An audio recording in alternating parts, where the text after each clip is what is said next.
Yesaya 53, hamba Tuhan yang menderita.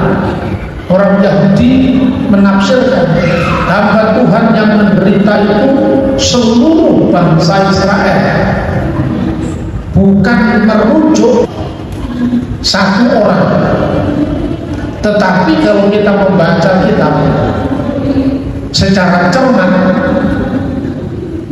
Yesaya 53 itu diawali dari Yesaya 52 ayat 13.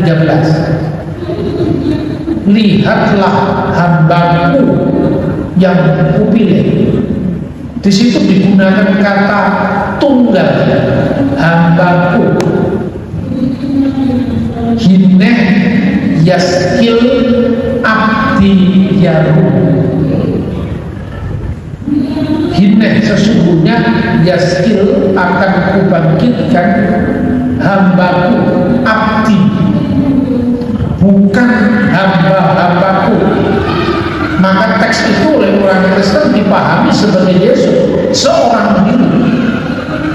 Orang Yahudi menafsirkan hamba Tuhan yang menderita itu ketika umat Israel terpencar-pencar di seluruh dunia, berdiaspora. Itulah penderitaan hamba Tuhan. Pada waktu rabi-rabi Yahudi pada abad 13, mereka menyebutnya itu adalah seluruh orang Israel, bukan hanya seorang, tapi banyak orang. Teksnya tidak berubah, tafsirannya berbeda. Bahkan kalau kita lihat tafsiran Yahudi sendiri yang lebih tua, misalnya Targum Yonatan, itu menyebutnya abdi Mesika, hambaku sang Mesias. Artinya apa, saudara-saudara? Artinya tuduhan pemalsuan Alkitab itu mitos. Karena itu sering saya sampaikan, saya tidak mau meladeni perdebatan-perdebatan yang sifatnya perang ayat. Terlalu mulia Alkitab untuk dijadikan perang ayat, karena teks dilepaskan dari konteksnya, pendalaman terhadap bahasa aslinya, keterdampingannya dengan sejarah panjang, sumber-sumber di luar Alkitab, data-data arkeologi dibutakan dan orang melakukan tafsir bebas terhadap Alkitab. Itu catatan pertama. Catatan kedua, kita langsung fokus kepada suku-suku Israel yang apa yang saya sampaikan di awal tadi masih berkaitan dengan tafsiran tentang suku-suku Israel yang disebut sebagai hambaku yang menderita, padahal itu bukan merujuk kepada keseluruhan Israel, tapi merujuk pada penderitaan sang Mesias yang oleh kita orang Kristen kita yakini dan kita buktikan ternyata digenapi dalam sosok Yesua Mesias, Tuhan Yesus Kristus. Saya akan membacakan satu ayat misalnya dari Yesaya 24 ayat 14 sampai dengan 16. Dengan suara nyaring mereka bersorak-sorai demi kemegahan Tuhan. Mereka memekik dari sebelah barat. Ayat 15, sebab itu permuliakan Tuhan di negeri-negeri timur, nama Tuhan Allah Israel di tanah-tanah pesisir laut. Ayat 16, dan dari ujung bumi kami dengar nyanyian pujian, hormat bagi yang maha adil. Tetapi aku berkata, kurus merana aku, kurus merana aku, celakalah aku, sebab para penggarong, ya terus-menerus mereka melakukan penggarongan. Nah, teks ini berkaitan dengan negeri-negeri timur, tanah-tanah pesisir laut, dan ujung bumi. Tentu istilah ujung bumi itu maknanya bukan bumi itu punya ujung, ya. Tapi artinya wilayah terjauh yang bisa dijangkau pada waktu itu. Karena itu ada ujung barat, ujung timur, ujung utara, ujung selatan. Karena teks ini berbicara tentang negeri-negeri timur, seruan itu kan dilakukan dari barat. Dan mereka menyeru tentang sebab itu permuliakan Tuhan, katanya dari ujung barat ini, sebab itu permuliakan Tuhan di negeri-negeri timur, nama Tuhan Allah Israel di tanah-tanah pesisir laut. Saya mencoba untuk mengeksegese dari teks bahasa aslinya. Kata yang diterjemahkan dengan negeri-negeri timur itu satu pasal, satu ayat itu sepenuhnya kira-kira berbunyi Al-Yenba'urim kapitu Adonai B'ye Hayam Shem Adonai Elohim Israel. Ada kata-kata urim. Urim itu berasal dari kata kata jama'im, urim. Kejadian pasal 1 ayat 1 sampai ayat 1, pasal 1 ayat 3 misalnya. Wa yomer Elohim, berfirmanlah Allah, Yehiur wa Yehiur, jadilah terang, maka terang itu jadi. Terang itu juga bisa dimaknai timur, bisa dimaknai tempat terbitnya matahari. Itu dalam karya-karya kuno selain kitab suci yang menggunakan bahasa Ibrani dan bahasa Arab. Maka dalam terjemahan lembaga kitab, ungkapan Ba'urim diterjemahkan negeri-negeri timur, artinya negeri-negeri tempat cahaya terbit. Nah, kita nanti akan melihat bagaimana paralel dengan catatan-catatan sejarah Yunani, Romawi, Yahudi, bahkan India, kita bisa menemukan ini. Kalau saudara-saudara sekedar membaca karya-karya ensiklopedia Bible biasanya yang rata-rata terbit karena perspektif orang barat, data-data dari timur itu tidak banyak diungkap. Maka biasanya di manakah tanah-tanah pesisir laut? Biasanya mereka menyebut itu adalah Asyur. Asyur itu sekarang wilayah Irak. Pertanyaannya di manakah? Apa pulau-pulaunya? Ya kan? Tanah-tanah pesisir laut itu hanya merujuk kepada Mesopotamia. Tapi kalau kita membaca teks ini, kenaf ha'aret sampai atau dari ujung bumi, tidak hanya sampai di tengah dekatnya Israel. Kenapa banyak penafsir Alkitab mengartikan itu adalah Mesopotamia? Karena disitulah orang Israel pernah ditawan oleh Asyur. Jadi kira-kira kronologinya seperti ini. Bedakan kata Israel dan kata Yahudi. Israel pernah punya monarki yang sangat besar. Pertama kali rajanya Saul, kedua rajanya Daud, ketiga rajanya Salomo. Tidak hanya Alkitab yang mencatat itu. Kalender di zaman Salomo ini ditemukan, kalender pertanian, hurufnya, aksaranya, itu bisa dilacak dari aksara yang sejaman dengan Salomo. Namanya Paleolithikum. Namanya kalender Geser. Lalu setelah terjadi pemisahan dua kerajaan, Yerobeam membawa 10 suku dari kerajaan yang pusatnya di Yerusalem. Sementara 2 suku tinggal di wilayah selatan yang dikenal kerajaan Yehuda dan dipimpin oleh putra Salomo yang namanya Rehabeam. 2 suku itu adalah Yehuda dan Benyamin. Karena yang paling paling dominan suku Yehuda, maka disebut orang-orang Yehudim. Kata jamak dari Yehuda, Yehudim, suku-suku Yahudi.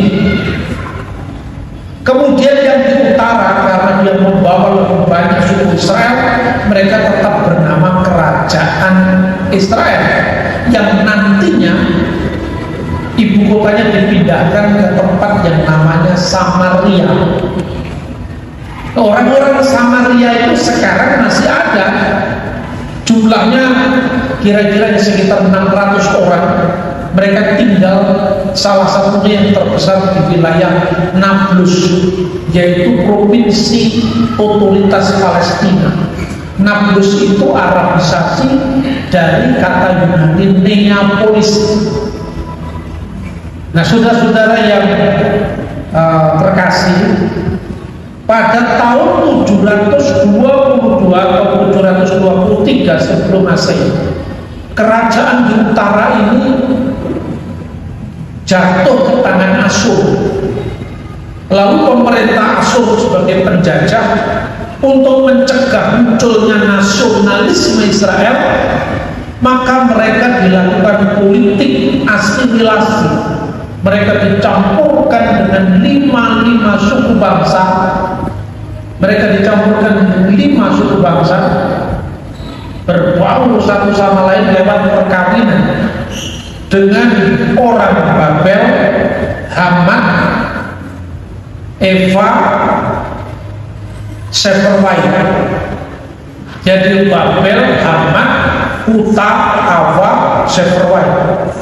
Makanya orang-orang Yahudi yang tidak suka dengan orang Samaria menyebut orang-orang Kutim, karena mereka menikah dengan orang-orang Kuta. 5 suku. Sementara yang di sebelah selatan itu bertahan lebih lama lagi, sampai tahun 586 sebelum Masehi. Lalu mereka mengalami pembuangan ke Babel. Tatkala mereka menjalani pembuangan di Babel, mereka lebih murni di dalam memelihara iman mereka yang Yahudi, yang dari selatan, sampai kemudian terbitlah kebijakan dari seorang Persia yang sekarang Iran, namanya adalah Cyrus Agung, mengeluarkan kebijakan bahwa bangsa-bangsa yang ditawan oleh Nebukadnezar, dan saat penaklukan itu penerusnya Nebukadnezar namanya Nabonidus, itu dibebaskan pulang ke negeri mereka masing-masing. Dan di dalam prasasti Silinder Kores Agung baris yang ke-33 itu disebutkan mereka juga diberikan fasilitas untuk membangun rumah suci bagi agama masing-masing. Itu prasastinya ditemukan. Jadi bukan hanya isapan jempol yang dikemukakan oleh kitab Esra dan kitab Nehemia, tapi memang ada di dalam prasasti Silinder Kores Agung. Anda cari di Google itu gambarnya, ya. Kemudian Nabonidus yang dikalahkan juga mengeluarkan prasasti, namanya prasasti Nabonidus. Itu terjadi tahun 539 sebelum Masehi. Lalu masuklah di zaman Esther, Esra, Nehemia dan seterusnya itu sampai Yerubabel. Baik Allah mau dikembalikan lagi atas fasilitas dari penguasa yang dapat dianggap sebagai perintis deklarasi HAM pertama kali di seluruh muka bumi, yaitu Kores Agung. Pada waktu bait suci itu mau dibangun kembali, orang-orang dari utara ini mau gabung, yaitu orang-orang Samaria.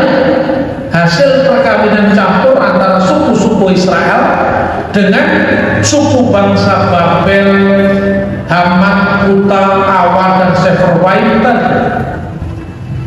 Mereka ditolak karena kamu tidak memelihara imanmu lagi dengan masuknya ilah-ilah asing ke dalam rumah orang-orang Israel. Marahlah mereka, lalu mereka membangun bait suci tandingan di Gunung Gerizim. Kira-kira ketika Yesus datang kepada perempuan Samaria, percakapan itu secara implisit merekonstruksi pengalaman buruk bangsa Samaria karena penolakan oleh saudara-saudaranya orang Yahudi. Maka dikatakan, engkau orang Yahudi dan minta minum kepada kami orang Samaria. Percakapan terus mengalir begitu manusiawi. Panggillah suamimu, kata Yesus. Aku tidak punya suami. Lalu Yesus mengatakan, kamu sudah menikah 5 kali dan yang terakhir ada yang bukan suami. Apa yang membuat wanita Samaria itu langsung mengatakan, sekalah nyata bagiku Tuhanlah seorang nabi. Ini bukan teks yang telanjang tanpa konteks historis. Ada penafsir yang mengatakan 5 suami itu adalah Babel, Haman, Kutam, Awa, Seperpai. Dan yang sekarang ada ini bukan suamimu, itu penilaian Kristus. Bahwa sesungguhnya sekalipun orang Samaria punya bait sucinya sendiri dan menyembah Yahweh Allah Israel, tapi sesungguhnya mereka masih melakukan sinkretisme dengan dewa-dewa lokal yang dibawa oleh nenek moyang mereka sebelumnya. Makanya yang terakhir ini tidak benar-benar jadi suami, perzinaan rohani, kira-kira seperti itu. Ada 2 prasasti yang membuktikan teks kitab suci ini. Pertama adalah prasasti Kuntilan Ajur dan prasasti Kilbet Elko yang jelas-jelas mengatakan, diberkatilah engkau oleh Yahweh dari Samaria dan dari Dewi Asera. Itu membuktikan bahwa yang terakhir ini bukan suamimu. Itu kemungkinan adalah ungkapan yang menyindir tentang spiritualitas bangsa Syria yang pernah jatuh. Lalu reaksi engkau seorang nabi. Orang Samaria setelah ditolak dalam pembangunan bait Allah di Yerusalem, betapa sakit hatinya mereka sampai mereka tidak mengakui eksistensi kota Yerusalem yang didirikan oleh Raja Daud. Karena mereka ditolak, maka seluruh teks Alkitab yang berisi tentang Yerusalem tidak diakui oleh orang Samaria. Pertanyaannya, lalu Alkitabnya orang Samaria apa? Hanya 5 Torat Musa: Sefer Bereshit, Sefer Elishimot, Sefer Wayikra, Sefer Bamidbar, Sefer Elihadibari. Kejadian, Keluaran, Imamat, Bilangan, Ulangan. Kalau dia hanya berhenti kitabnya di kitab Ulangan, kan cuma lihat tanah perjanjian dari Gunung Nebo, belum masuk ke tanah Israel. Itu dilema bagi orang Samaria. Maka banyak ayat-ayat Alkitab dari Yosua dimasukkan ke akhir kitab Ulangan. Yosua sampai Maleakhi ditolak. Dan mereka mengatakan Iskak dikorbankan tidak di Gunung Moria, tapi di Gunung More. Dan More itu dimaknainya sebagai Gunung Gerizim. Ini saya masih bicara tentang teks-teks kuno. Suatu saat di Paramadina, ketika saya memberikan semacam kuliah umum, zamannya Cak Nur masih hidup, ada seorang teman pengurus dari Muhammadiyah yang bertanya kepada saya, Pak, bukankah Kejadian pasal 22 itu adalah sisipan? Mana yang sisipan? ambillah anakmu yang tunggal yang kau kasih, yaitu Iska. Ini jabal Pak, jangan-jangan yaitu itu ditambahkan. Ya, saya tidak marah ketika menghadapi tuduhan-tuduhan semacam ini. Kita bisa membuktikan secara ilmiah. Baik, saya sampaikan kata yaitu tidak ada dalam bahasa aslinya. Itu bahasa sasaran. Jadi Alkitab kita itu kan aslinya bahasa Ibrani untuk perjanjian lama. Lalu saya tunjukkan teksnya. Kejadian pasal 22, baik itu di pasal 22 ayat 2, baik di tangan Yahudi, di tangan Kristen, di tangan Samaria. Tauratnya Samaria masih dalam bahasa Samaria, itu mirip dengan bahasa Proto Hebrew yang lebih dekat dengan prasasti yang ditemukan di zaman Raja Salomo. Bunyinya sama, kisah. Teksnya berbunyi wa yumir, dan berfirmanlah Tuhan, maksudnya Hakna et bineha et yehiteha asher ahakta et yitsa, ambillah anakmu yang tunggal yang kau kasih, yaitu Iska. Kata yaitu itu terpaksa ditambahkan karena teksnya janggal kalau terjemahkan dalam bahasa Indonesia. Bentuk bahasa satu dengan bahasa lain itu kan berbeda. Karena ambillah kini, ambillah sekarang, et bineka, yaitu anakmu, et yehiteka, yaitu yang tunggal, asher ahakta, yang kamu kasih, et yitsak, yaitu Iska. Itu bukan sisipan. Kalaupun ada perbedaan karena latar belakang penolakan terhadap kota Yerusalem, itu ada pada satu kata, wilehleka el eret hamuria, dan bawalah dia ke tanah Muria. Menurut orang Yahudi Kristen, tapi di Samaria berbunyi eret hamuri, yaitu tanah More yang ditafsirkan Gerizim. Ribuan tahun Alkitab kita terjaga, naskahnya masih ada, bisa dengan mudah diakses. Kalau Anda membaca Biblia Hebraika Stuttgartensia, itu sangat jelas ada kritikus aparatus di bawah teks standar. Kurang apa terbukanya kekristenan? Itu pun masih dibully dari sana sini. Tetapi ketika kita dibully, jangan kemudian malah minder, warga kompleks katanya orang Belanda. Kita mesti bangkit, nyatakan terangmu, dan berkatalah kepada dunia dengan yakin bahwa kami, saya ini adalah murid-murid Kristus. Saudara-saudara, ini teks Alkitab. Maka siapa yang disebutkan dalam teks ini, Ba'urim, tentu lebih jauh dari Astur. Lalu kita bisa melihat Urim, negeri timur atau negeri tempat cahaya terbit. Itu kira-kira terminologi yang dipakai. Lalu yang kedua terkait dengan kata-kata iye hayam, pulau-pulau di laut. Saudara-saudara, teks ini merupakan bentuk paralelisasi sinonimus. Jadi yang disebut Ba'urim itu dengan kata lain Ba'iye hayam, negeri-negeri timur yang identik dengan negeri-negeri kepulauan laut. Itu data Alkitab.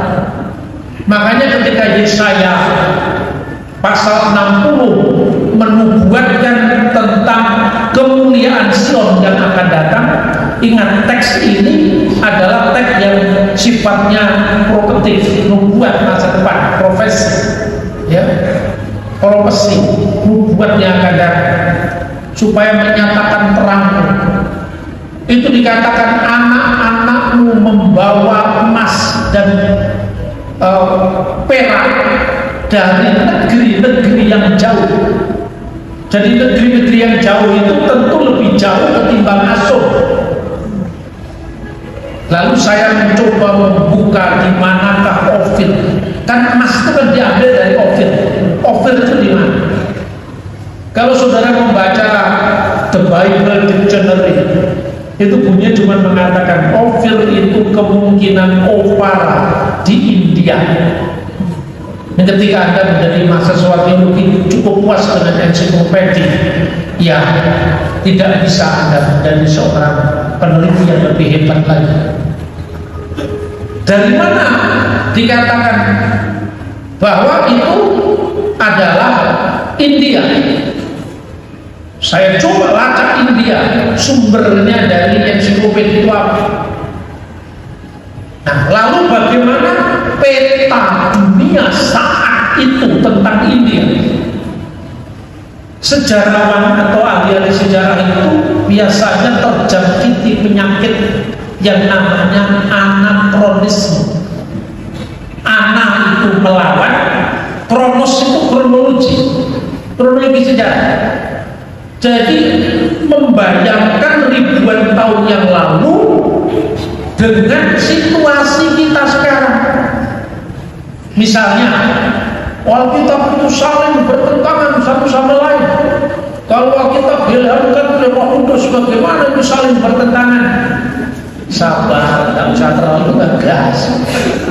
Mana yang kamu itu bertentangan? Ini misalnya, ini waktu mau Paskah, waktu wanita-wanita datang ke kubur Yesus. Menurut Injil Matius, posisi malaikat setelah menggulingkan batu dari kubur itu duduk di atas batu.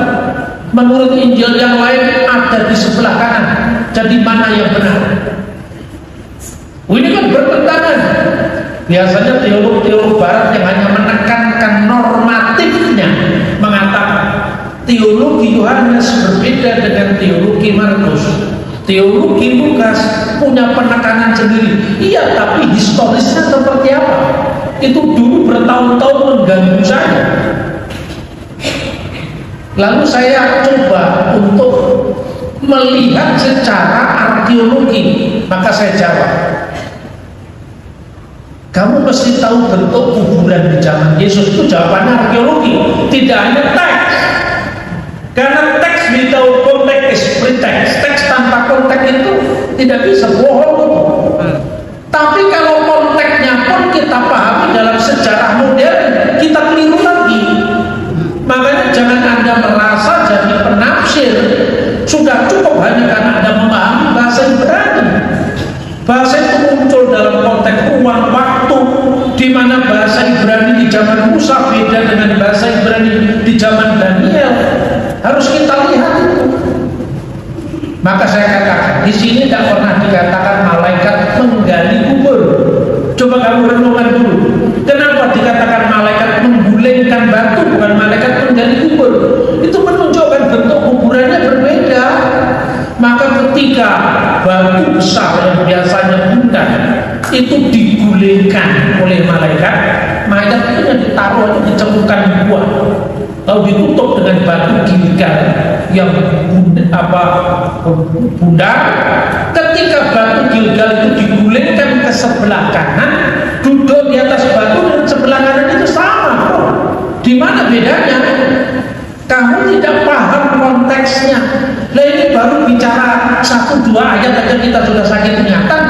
Apalagi bicara tentang letaknya Ophir, di mana ujung bumi itu membutuhkan disiplin ilmu yang cukup lengkap ya, holistik ya. Sekarang kita lihat lagi dari sumber mana Ophir ini. Santo Hieronymus pada abad ke-3-4 Masehi ya, mencari Ophir itu di mana. Dia mengatakan memang India. Misalnya di dalam Ayub pasal 28 ayat 16, Lo tesuleh beketem Ophir, ia tidak dapat dinilai dengan emas dari Ophir. Apa dia terjemahkan dalam bahasa Latin? Ini kira-kira tahun 380. Dia terjemahkan dalam bahasa Latin, non conferire tinctis India coloribus. Tidak bisa dibandingkan dengan emas India. Ya betul, ini India. Ini kan baru global bahwa Ophir itu India. Tapi pertanyaan, pernahkah kita bertanya peta bumi saat itu India wilayahnya mana. Saudara-saudara, pertama sekarang kita lihat dulu dari sumber Yahudi, kita tuntaskan dulu. Seorang sejarawan Yahudi namanya adalah Flavius Josephus. Dia menulis sekitar tahun 95 Masehi dalam bukunya yang berjudul Judaique Archaeologia, volume ke-7 bab 6. Volume ke-7 bab 6, sejarah kuno bangsa Yahudi.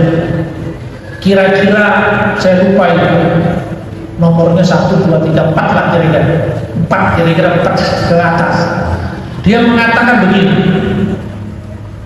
Raja Hiram mengirimkan nakoda dan sejumlah besar pelaut yang terampil yang diperintahkan untuk pergi bersama-sama para utusan Raja Salomo ke tanah yang sebelumnya disebut Ofir, tetapi sekarang ini disebut dengan bumi emas yang termasuk koloninya India.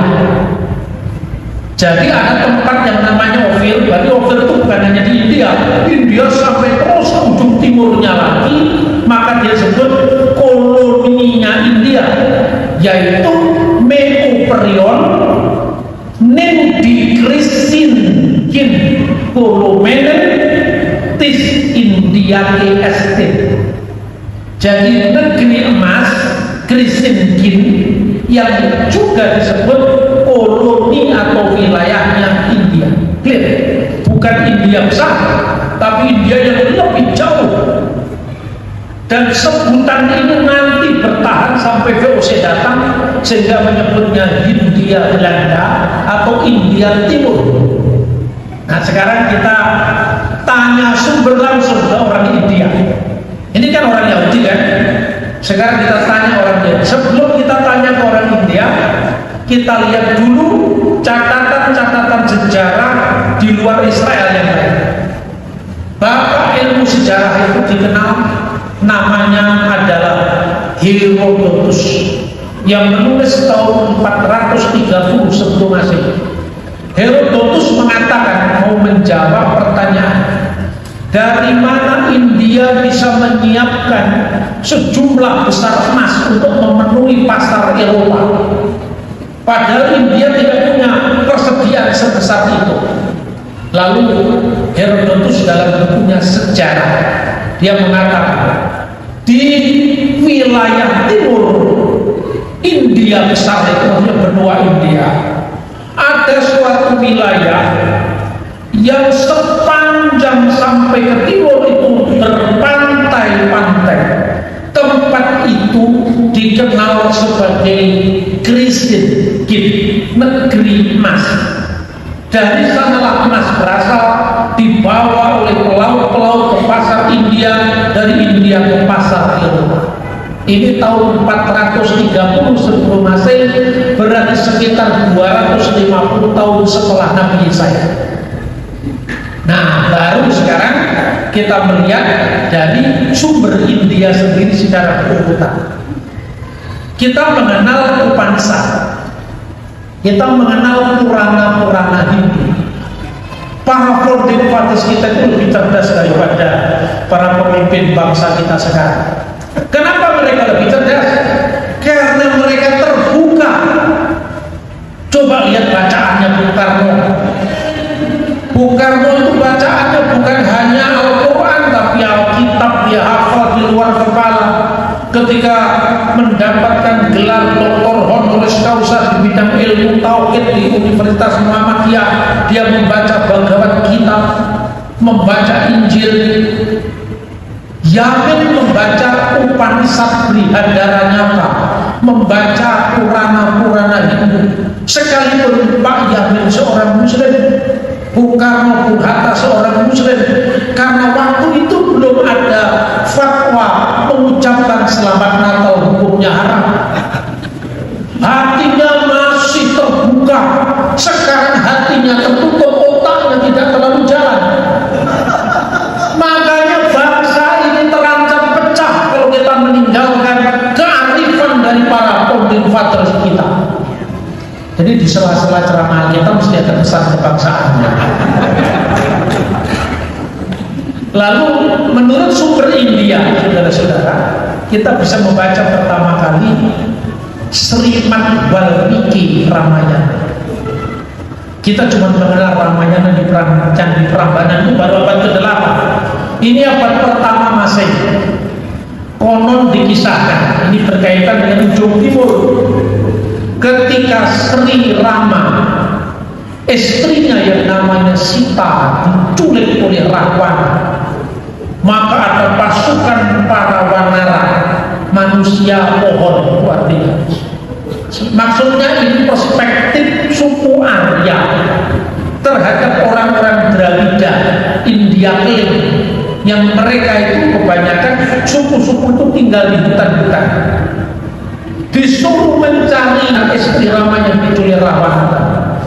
Kamu sudah menjelajah ke barat, ujung barat sudah dijelajah, ujung utara sudah dijelajah, ujung selatan sudah dijelajah, tapi timur belum. Maka bersabdalah dia, Yatna Wanto Jawa Dwipam, jelajahilah sampai ke pulau Jawa, maksudnya di ujung timur. Sabta Rajo Pasutta, Sabta Rajo, Sabta 7 Rajo kerajaan.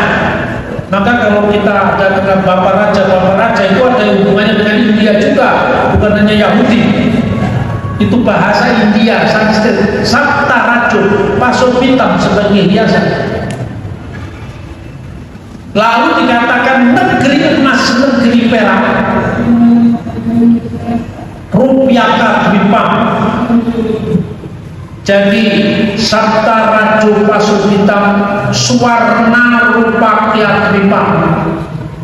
Swarna itu emas, rupa itu perak.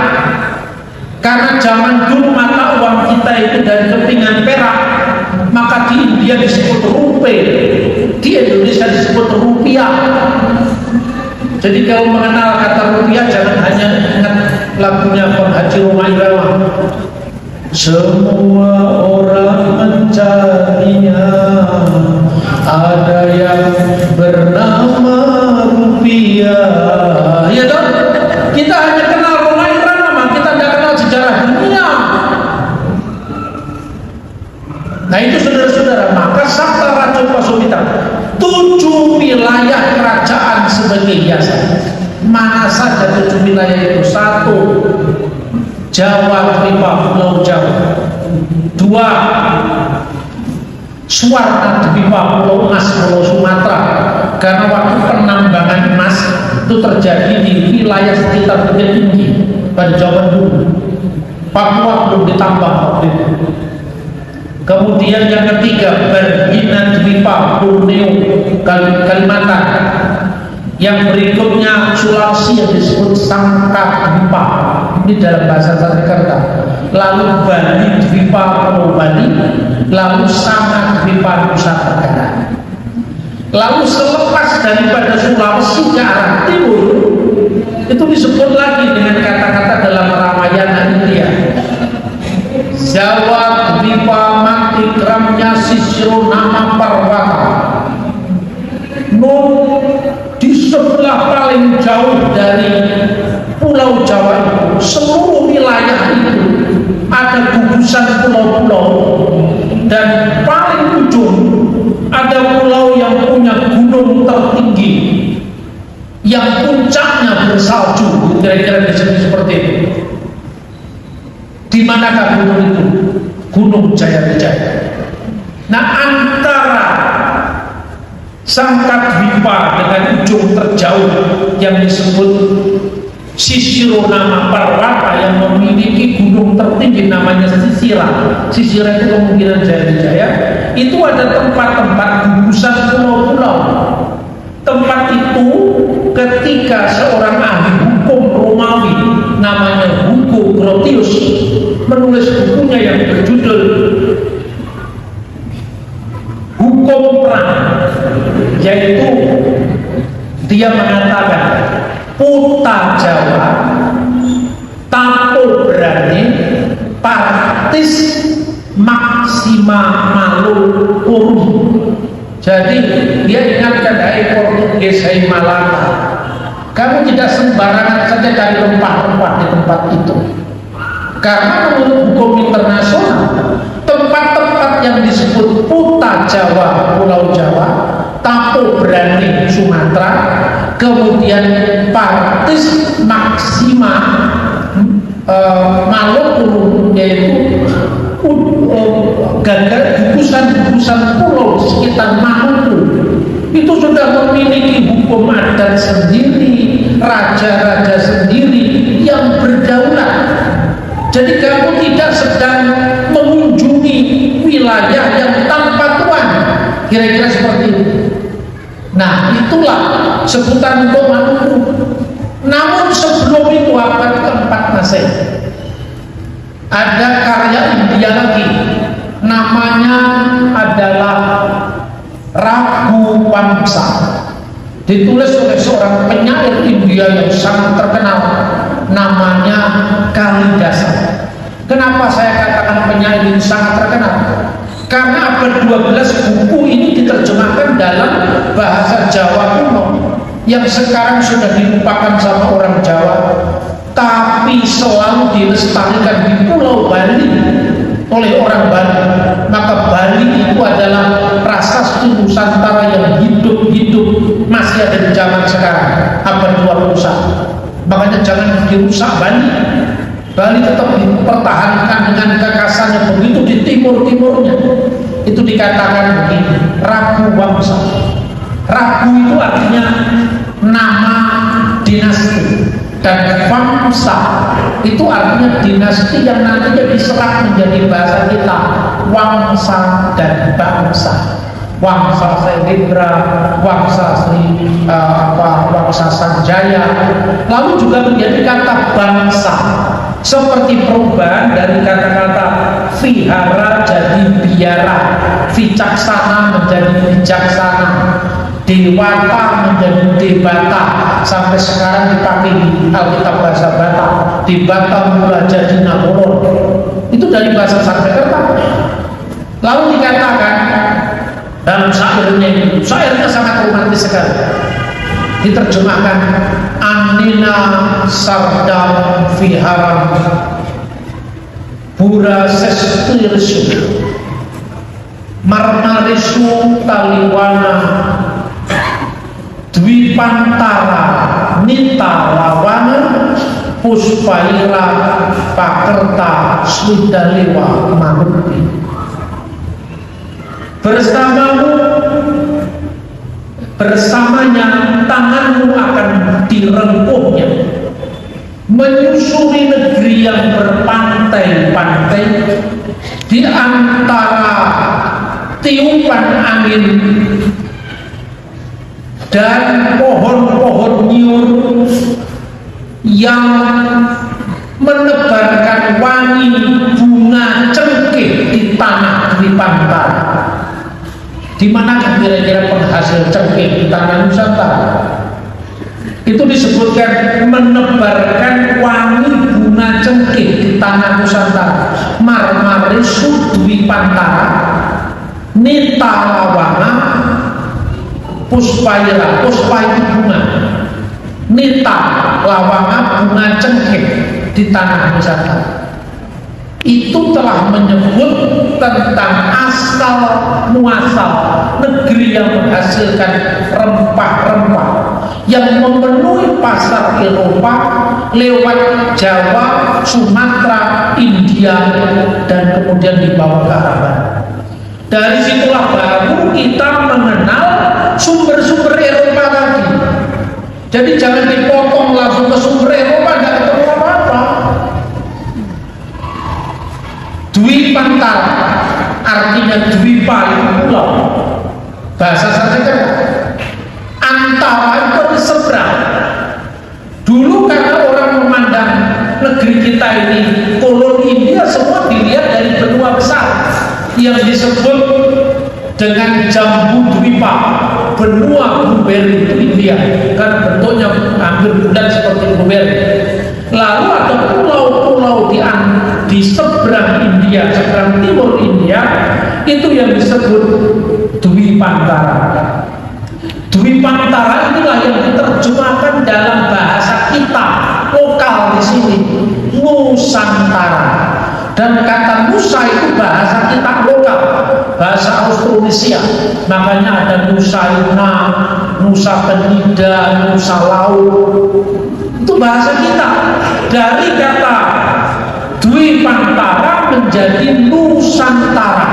Dan kata Nusantara itu yang dikenal oleh Demes Dekker, yang dikenal oleh penulis-penulis Belanda saat itu.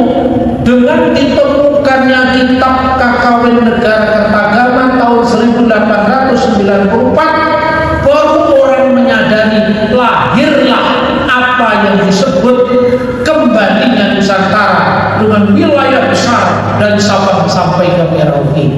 Itulah yang menjadi satu romantisnya Sanusi Pane, Muhammad Yamin, Bung Karno tentang wilayah negara kita.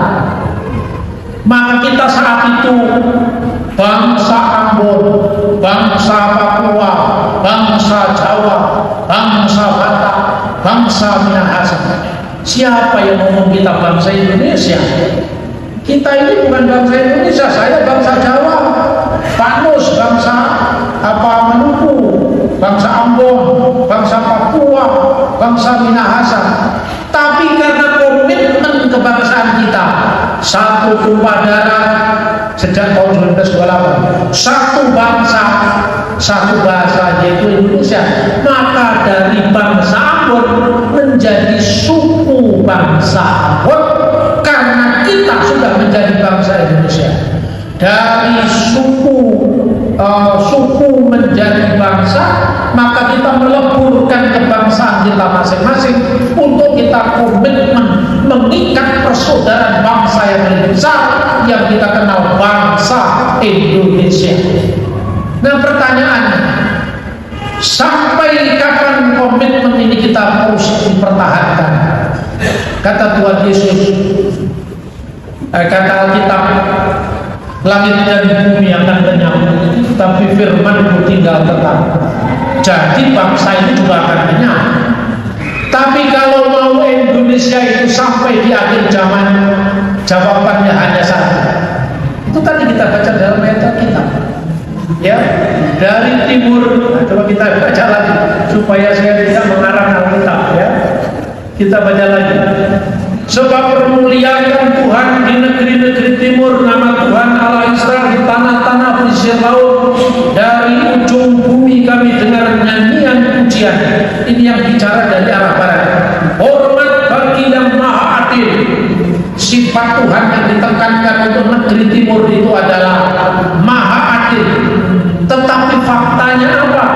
Tetapi aku berkata, kurus merana aku, kurus merana aku, celakalah aku. Kenapa kita kurus? Kenapa kita kurus, kering, merana, tidak sehat, tidak kuat? Karena para penggarong terus mereka melakukan penggarongannya, penggarongan sumber daya manusia, penggarongan ideologi bangsa, penggarongan ketidakadilan, larangan-larangan gereja didirikan. Ini akan membuat Tuhan murka, dan ketika Tuhan murka, dalilnya berlaku lagi, langit bumi akan lenyap, termasuk yang namanya bangsa. Mari kita pertahankan komitmen ini. Makanya kita punya Bhinneka Tunggal Ika, berbeda-beda namun kita tetap satu. Saudara-saudara, terakhir coba ingin saya sampaikan, kamu akan menjadi saksi mulai dari Yerusalem sampai Judea, Samaria, sampai ke ujung-ujung. Sebetulnya Yerusalem itu adalah kota raja. Tapi setelah itu kan pecah. Yerusalem tidak menjadi besar lagi. Yerusalem sejak wafatnya Herodes Agung hanya menjadi wilayah Judea. Tapi baiklah, Bapak lebih jauh keluar ke wilayah provinsinya Judea. Selain Yudea ada Galilea, ada Samaria, keluar negeri lagi Samaria, barulah ke ujung-ujung bumi. Artinya termasuk bumi timur yang dibuatkan dalam kitab Nabi Yesaya 24 ayat 15 dan 16 itu tadi. Kiranya pemantik awal ini bisa menajamkan nanti perbincangan kita tentang tanah pusaka yang sangat kita cintai, yaitu Indonesia. Mencintai Indonesia tidak boleh kehilangan keambonan kita. Mencintai Indonesia tidak boleh kehilangan ketionghoaan kita. Mencintai Indonesia tidak boleh menghilangkan kekristenan kita, keislaman kita, kehidupan kita.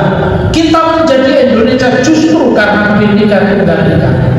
Menjadi Indonesia itu berarti tidak hanya menghalalkan sapi, tetapi menjadi Indonesia berarti juga mengharamkan sapi seperti orang Bali.